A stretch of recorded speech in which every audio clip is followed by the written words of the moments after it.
श्री रामनवमी हा हिंदू धर्मातील महत्त्वाचा सण आहे.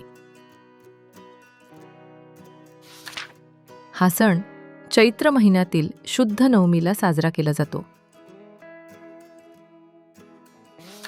या दिवशी श्रीराम यांचा जन्म झाला. श्रीराम हे मर्यादा पुरुषोत्तम म्हणून ओळखले जातात.